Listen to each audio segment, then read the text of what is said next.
Magandang hapon, ngayong araw ng Martes, September 5, 2023. Update po muli sa lagay ng panahon.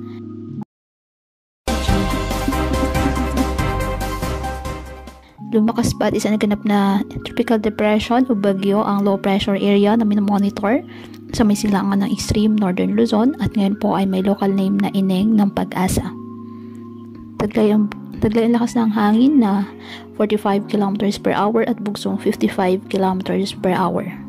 Ang bagyong Ineng ay wala pong direktang epekto sa lagay ng panahon, ngunit inaasahang hahatakin pa rin ito ang southwest monsoon o habagat na siyang magpapaulan naman sa iba't ibang bahagi ng ating bansa. Ngayong araw, ang Batanes, asahan po ang maulap na kalangitan na may kalat-kalat na pag-ulan at thunderstorms dahil po rin po yan sa trough ng bagyong Hana.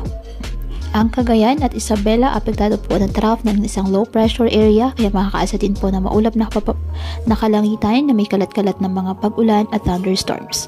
Ang Pangasinan, Zambales, Bataan at Occidental Mindoro, asahan po dyan ang monsoon rains dahil pa rin po sa habagat.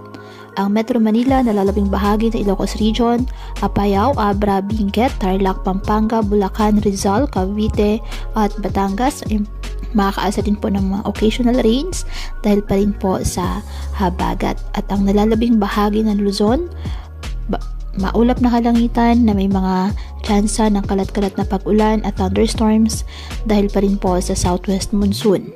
Kaya pinapayuhan ng ating mga kababayan na may maingat at maging alerto po sa mga posibleng pagbaha at pag-uho ng lupa at ugaliin na magdala palagi ng payong o kahit anumang panangga sa ulan sa tuwing lalabas ng ating mga tahanan.